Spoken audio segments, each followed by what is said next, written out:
কিসের জন্য রাতের বেলা বাড়িতে আয় নাই? আমি কি বুঝি না? আমি সব কিছু বুঝি। রাতের বেলা বউরে বাড়ির মধ্যে রাইখা নিজে টং টং টং টং করে ঘুরা বেড়াইবো। আমি আব্বারে এখনই ফোন দিতেছি, আব্বাই আইসা আমারে নিয়ে যাইবো। আর শোনো, তুমি যৌতুকের 5 লাখ টাকা রেডি রাখো, কয়ে দিতেছি।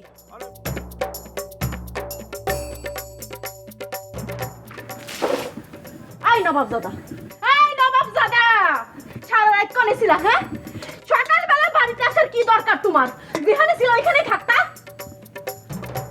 আসলে হয়েছে কি জানো, ওই সলিম ভাই আছে না, আমাকে সলিম ভাইয়ের বাংলা বাড়িতে ওই দুজন মিলে গান শুনতেছিলাম। তো হঠাৎ করে গান শুনতে এমন ইমোশনাল হয়ে গেছিলাম, কখন যে ঘুমিয়ে পড়েছি শোনা নিজেও বলতে পারবো না, তাই দেরি হয়ে গেল। হ্যাঁ, আমার সাথে বাহানা করো তাই না? হ্যাঁ, আমার সাথে বাহানা করতে আইসো না। তুমি কিসের জন্য রাতের বেলা বাড়িতে আয় নাই? আমি কি বুঝি না? আমি সব কিছু বুঝি। রাতের বেলা বউরে বাড়ির মধ্যে রাইখা নিজে টং টং টং টং করে ঘুরা বেড়াইবো। আমি আব্বারে এখনই ফোন দিতেছি, আব্বাই আইসা আমারে নিয়ে যাইবো। আর শোনো, তুমি যৌতুকের 5 লাখ টাকা রেডি রাখো, কয়ে দিতেছি। আরে বউ, আমি তোমাকে একটা কথা কই। আরে তুমি কথায় কথায় আব্বাক ফোন দেই এই কথা করছো কিসের জন্য? মনে করো যে তোমার আব্বা নেই, তখন কি করবা? কি তুমি আমার জীবিত বাবারে মাইরা ফেলানোর ট্রাই করতেছো? না না না না না না, তোমার মতো খুনি স্বামীর সাথে সুলতান বাড়ির মাইয়ার ঘর করা কোনোদিনই সম্ভব না।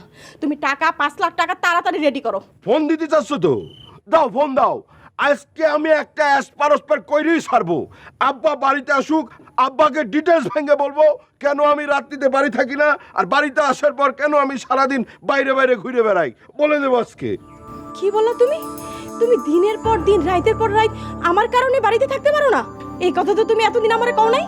আচ্ছা কত আমি কি এমন যন্ত্রণা দেই যে তুমি বাড়িতে থাকতে পারো না? আরে বাবা, তুমি তো একটা যন্ত্রণার মেশিন। তুমি যে যন্ত্রণার মেশিন, তুমি কি করে বসবা যে আমারে কি যন্ত্রণা দাও? বাড়িতে থাকলেই সারাদিন ঘন ঘন করো, এটা দাও ওটা দাও, এটা করো ওটা করো। বুঝতে পারো না এটা যন্ত্রণা না? হ্যাঁ, এখন বুঝতে পারতেছি তো, ক্লিয়ার বুঝতে পারতেছি তো কিসের জন্য এই বাড়িতে আমি থাকি না। সি সি সি সি সি সি, তোমার মনে এই ছিল?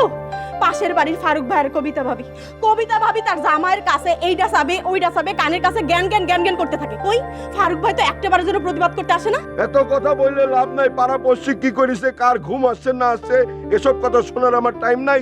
তুমি তাড়াতাড়ি এক কাজ করো, তোমার আব্বাকে ফোন দাও, আব্বা তোমার কাছে নিয়ে যাক, আমি বাইসে যাই। কি হলো কি? আরে কিসের জন্য? যাও ঘরের ভেতর যাও, ফোনটা নাও, বাটন চাইবে, তোমার আব্বারে ফোন করে দাও। যাও। আমার মোবাইলে টাকা নাই, আমি আব্বারে ফোন দিতে পারবো না। টাকা বইলা দাও তুমি আমারে। তো ভালোই দিয়েছি।